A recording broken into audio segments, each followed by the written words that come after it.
Como continuar depois de uma grande perda? Você não precisa fingir que está bem. Deus não fugiu da sua dor, Ele entrou nela.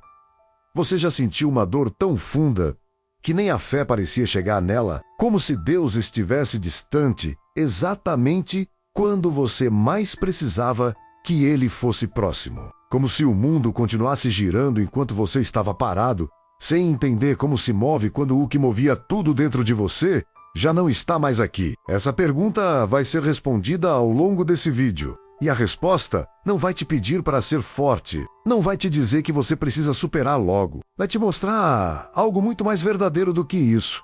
Que existe um Deus que não pulou o seu luto, que entrou nele e que conhece o caminho de saída, porque já atravessou a escuridão antes de você. Existe uma dor que a nossa sociedade não sabe lidar direito. A psicologia da Fiocruz descreve o luto com uma precisão que poucos sermões alcançam. Toda vez que você perde algo, e essa perda é irreversível. Quando não tem como voltar atrás, você sofre por isso e precisa reaprender a viver de outro jeito. Isso é luto, não apenas quando alguém morre, mas quando um casamento termina, quando um filho se afasta, quando o emprego acaba, quando um sonho que você cultivou por anos não se realiza, quando a saúde muda e o corpo que você conhecia não é mais o mesmo. Quando um amigo some, sem explicação, quando a vida que você havia planejado não aconteceu. Luto não é só morte, é toda perda que exige que você aprenda a viver num mundo que mudou, sem pedir sua permissão. A Organização Mundial de Saúde reconhece o transtorno de luto prolongado como condição clínica real, quando a dor persiste por mais de 6 meses de forma que impede a vida cotidiana. Não é fraqueza, é uma resposta biológica, psicológica e espiritual à ruptura de um vínculo que organizava a sua identidade, a sua rotina e o seu senso de futuro. Estudos publicados em 2025 pelo Brazilian Journal, Harvard Real Review, mostram que o luto no Brasil ainda é tratado com aceleração, com uma pressão social silenciosa para que as pessoas superem rápido, sigam em frente, não atrapalhem o ritmo dos outros. E essa pressão faz um estrago enorme, porque o luto que é apressado não desaparece. Ele se transforma em ansiedade, em raiva sem nome, em distância emocional das pessoas que você ama, em dificuldade de confiar em Deus, em um vazio que persiste mesmo nos dias em que tudo parece certo por fora. Se você chegou até esse vídeo hoje, pode ser porque tem uma perda que ainda não foi nomeada. Pode ser recente ou antiga. Pode ser uma dor que você nunca teve espaço para chorar direito. Pode ser uma saudade que você carrega há tanto tempo que ela já parece parte da sua estrutura. E pode ser que você ainda esteja esperando alguém te dar permissão para sentir o que você está sentindo. Essa permissão é sua.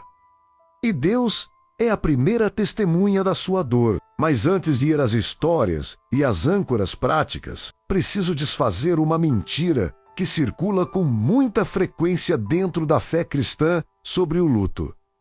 A mentira é essa: se você tem fé, não precisa sofrer tanto. Se você realmente acredita na ressurreição, na vida eterna, nos propósitos de Deus, a dor deveria ser menor. E se está sofrendo muito, é porque a sua fé ainda não chegou onde deveria.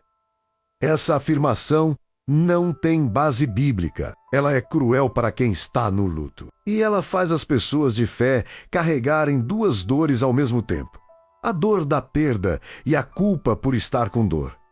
A verdade bíblica é radicalmente diferente. O versículo mais curto da Bíblia é também um dos mais poderosos de toda a narrativa cristã. Está em João, capítulo 11, versículo 35, e são apenas 2 palavras. Jesus chorou. Lázaro havia morrido. E Jesus já sabia que ia ressuscitá-lo. Ele tinha o poder na própria palavra para desfazer a morte antes mesmo de chegar ao túmulo. E mesmo assim, quando viu Maria e as outras pessoas chorando, ele não disse: "Parem de chorar, eu vou resolver isso." Não deu uma aula de teologia sobre a ressurreição. Não pediu para que tivessem mais fé. Ele parou, olhou para a dor e chorou. Pense no peso desse momento. O Filho de Deus, que conhecia o fim da história, que sabia que em minutos Lázaro estaria vivo novamente, ainda assim permitiu que a dor daquelas pessoas o tocasse a ponto das lágrimas. Isso significa que Deus não bipassa o luto humano. Ele o honrou pessoalmente, com lágrimas reais. No corpo, no momento, sem pular etapas. Se Jesus chorou diante de uma morte que ele ia desfazer em seguida, ele certamente tem lugar para as suas lágrimas também. Ele não está te pressionando para acabar com a dor mais rápido.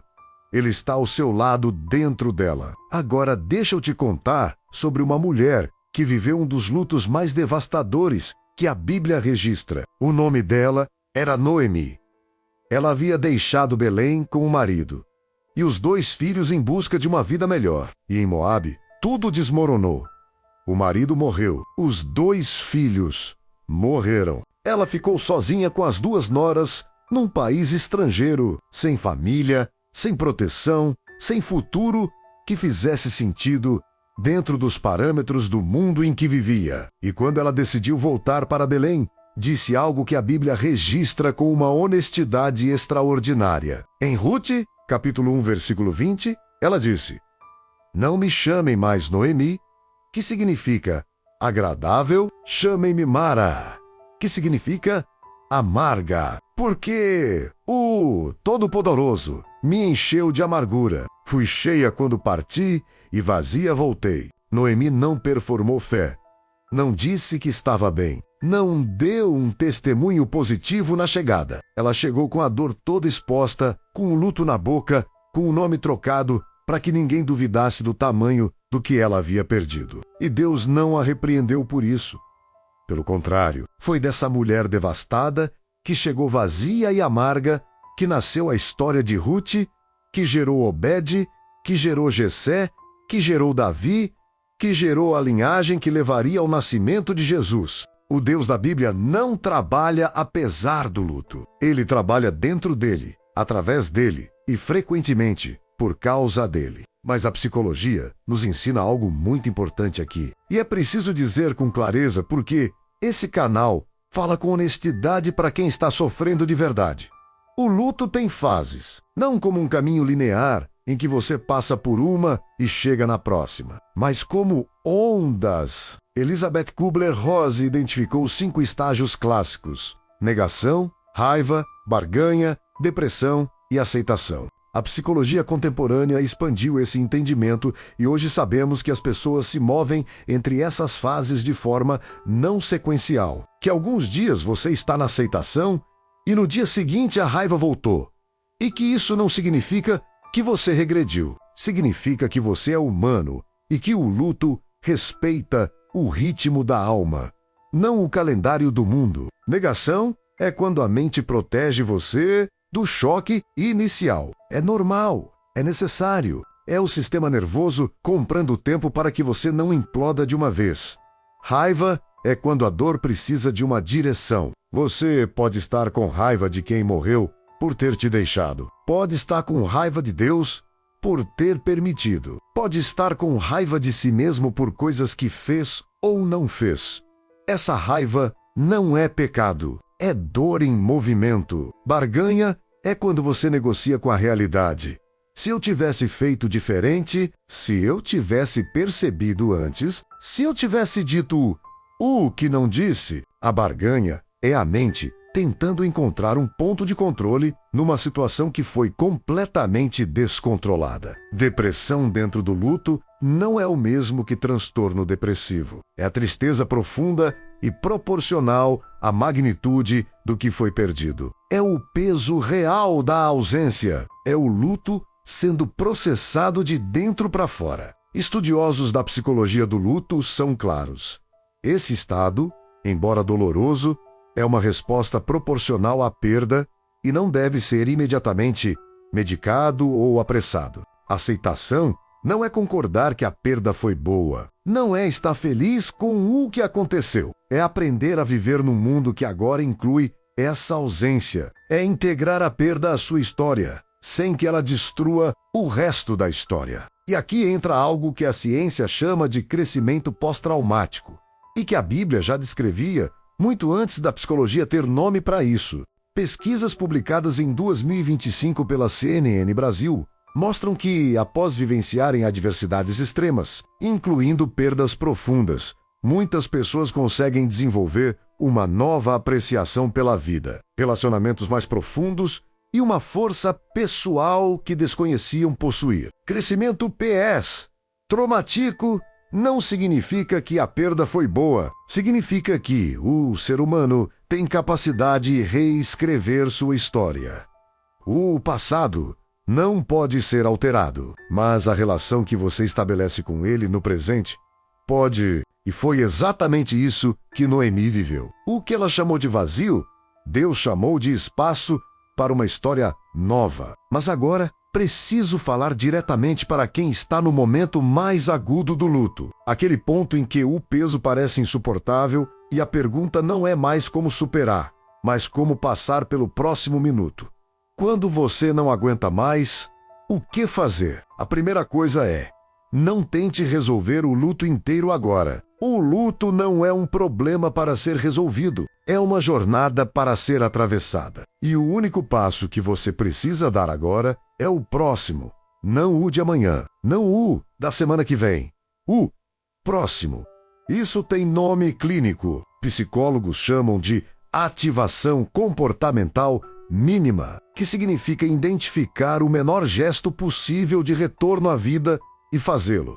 Levantar, beber água, abrir a janela, responder uma mensagem. Esses gestos parecem insignificantes de dentro do luto, mas eles são o fio que mantém a conexão com o mundo quando tudo por dentro está desligado. A segunda coisa é: permita-se chorar, mas não sozinho sempre. A psicologia mostra que 62% das pessoas que reconhecem e nomeiam suas emoções têm mais chances de iniciar a cura. E um estudo da Universidade de São Paulo de 2025 mostrou que 70% das pessoas que buscam apoio social relatam menos sintomas de trauma. Chorar precisa de testemunha, não apenas de Deus, mas de pessoas. Contar para alguém o que você está sentindo não é fraqueza. É o ato mais corajoso que existe dentro do luto. A terceira coisa é: cuide do corpo como ato de fé. Isso parece óbvio, mas é o que as pessoas mais abandonam.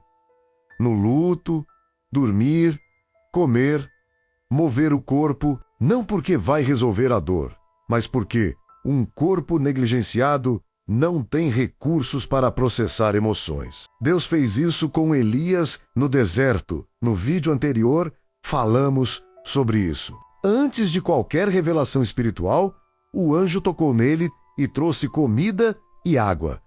O cuidado começa pelo corpo. A quarta coisa é: dê ao luto um lugar, mas não toda a casa. Isso é uma das orientações mais poderosas da psicologia do luto contemporânea. O luto precisa de espaço deliberado. Um momento no dia em que você permite sentir, chorar, lembrar, honrar a dor. E depois, com gentileza, você fecha esse espaço e volta para o resto da vida que ainda existe. Essa prática impede dois extremos igualmente destrutivos: suprimir completamente o luto, que faz ele aparecer de formas inesperadas e destrutivas, e deixar o luto ocupar todo o espaço, que paralisa a vida inteira. A quinta coisa é: quando você não consegue fazer nada disso, ore diferente, porque dentro do luto, a oração que a maioria das pessoas tenta fazer não funciona. A oração arrumada,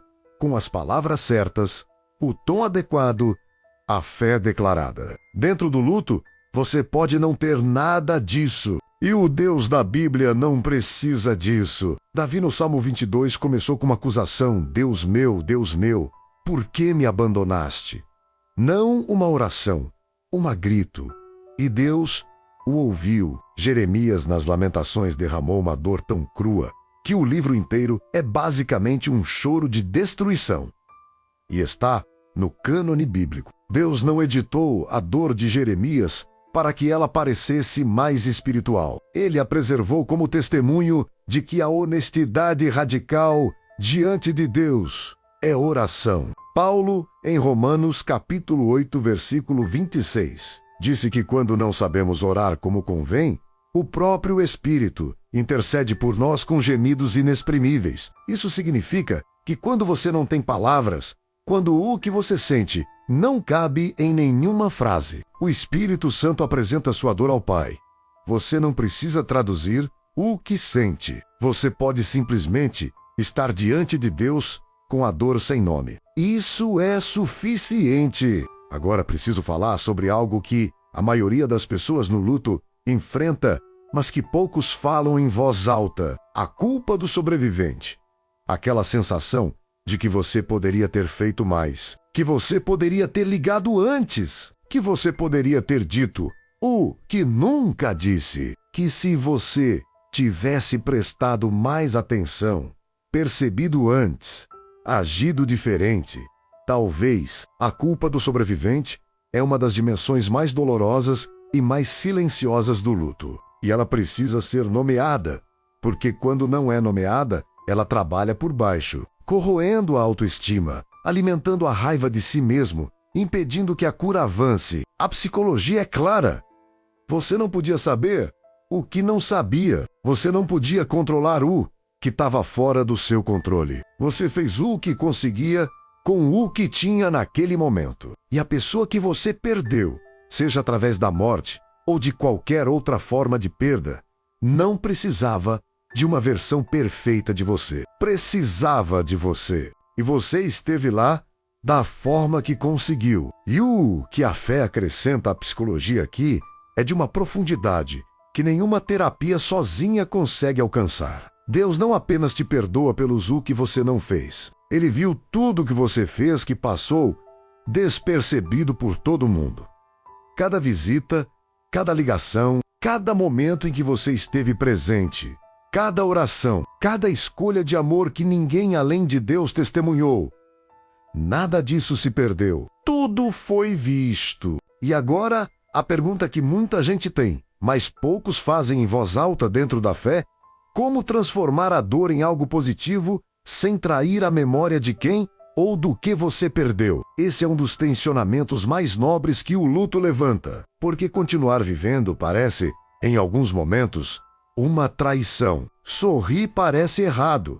Sentir alegria parece dissonante. Seguir em frente parece abandonar. A ciência chama o que acontece nesse ponto de ressignificação. Pesquisas de crescimento PS traumático mostram que isso pode se manifestar de várias formas.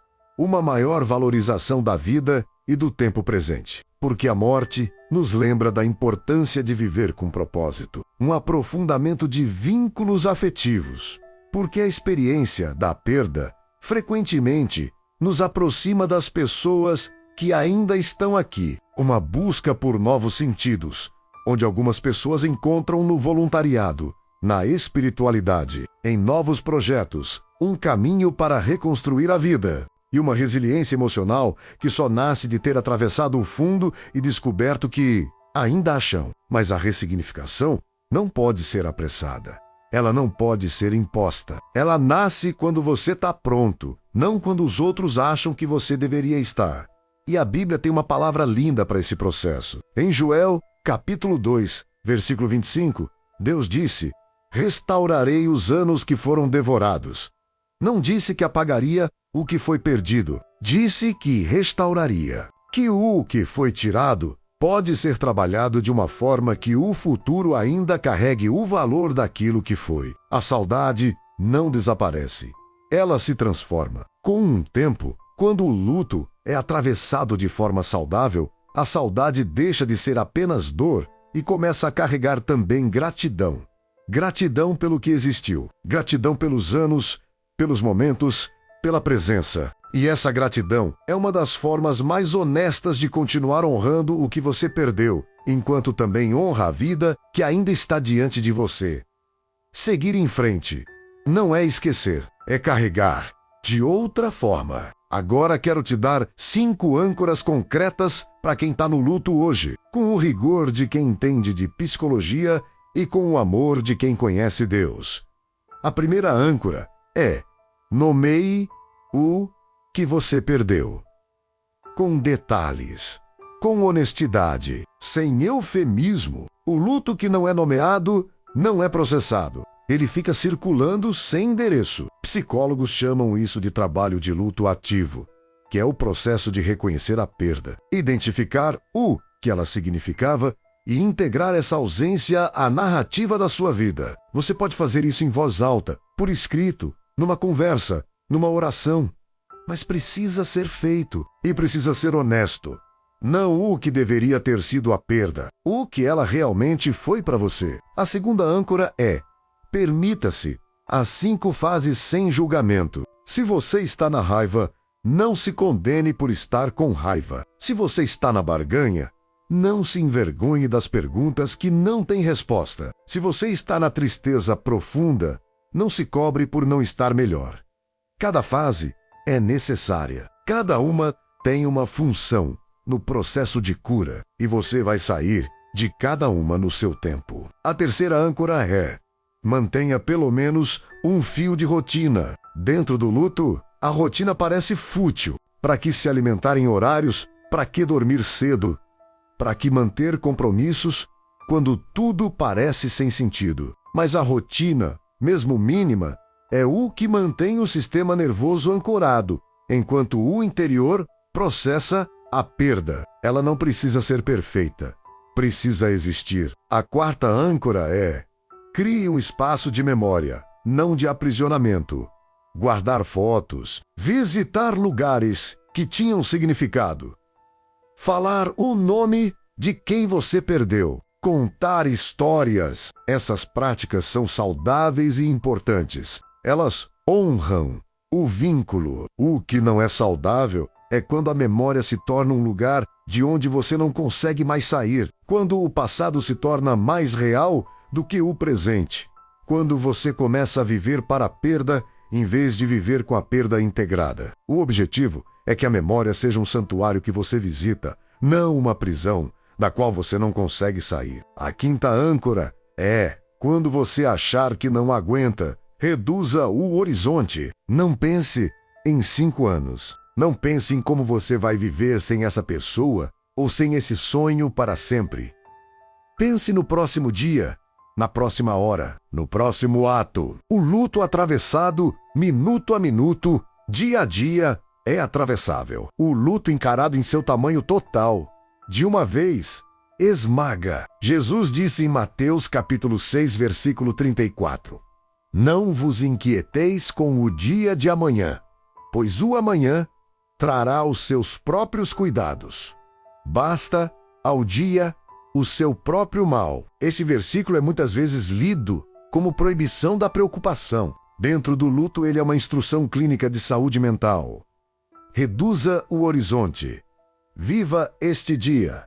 Atravesse esta hora. Se você chegou até aqui nesse vídeo e sente que a sua dor finalmente teve um lugar hoje, escreve nos comentários o nome de quem você está saudoso. Ou apenas escreva: eu estou de luto. Esse ato de nomear em público, mesmo que de forma anônima, é um ato de coragem e de cura. E alguém que está passando pelo mesmo vai ler e se sentir menos sozinho.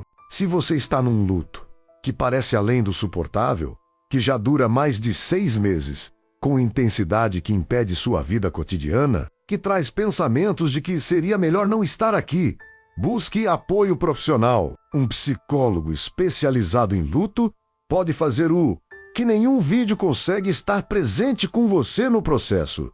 Isso não é falta de fé, é sabedoria. É o mesmo cuidado que Deus enviou para Elias no deserto. CVV, Centro de Valorização da Vida, número 188, disponível 24 horas por dia, 7 dias por semana, de forma gratuita e sigilosa. Compartilhe esse vídeo com alguém que você sabe que está de luto e não está falando sobre isso. Às vezes a pessoa que você ama não precisa de palavras suas, precisa de uma palavra que chegue num lugar que as suas palavras ainda não conseguiram alcançar. Agora, vamos orar juntos. Deus que chorou diante do túmulo de Lázaro, Deus que preservou as lamentações de Jeremias, Deus que ouviu o choro de Agar no deserto e o grito de Davi no Salmo 22.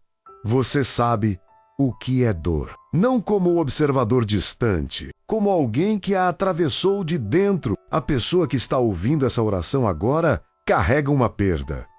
Pode ser recente e ainda crua, ou antiga e ainda aberta. Pode ser a morte de alguém que era o centro do mundo dela. Pode ser o fim de um relacionamento, de um sonho, de uma fase de vida que não volta mais, mas é real e pesa. Eu peço que você faça o que fez com Noemi, que você não desvie o olhar dessa dor, que você veja essa pessoa no meio do luto, assim como ela está, sem exigir que ela sorria antes de estar pronta para sorrir. Que você seja para ela hoje o que foi para Maria, diante do túmulo de Lázaro, presença que chora, junto, antes de ser presença que ressuscita, e que com o tempo, no tempo que for o dela, não no tempo que o mundo exige, você comece a restaurar o que foi devorado, não apagando a perda, mas trabalhando através dela, de forma que o que foi vivido se torne raiz para o que ainda vai vir. Que a saudade, que hoje é faca, se transforme um dia em gratidão. Que a ausência, que hoje é buraco, se transforme em espaço sagrado de memória. E que a vida, que hoje parece sem sentido, comece a revelar novamente, um dia de cada vez, o fio que a atravessa. Em nome de Jesus. Amém. Se essa oração tocou algo que você ainda não sabia que precisava ser tocado, escreve amém nos comentários. Inscreve no canal e ativa o sininho, porque toda semana tem uma palavra nova esperando por você aqui. Canal 247, 24 horas por dia, 7 dias por semana, na presença de Deus.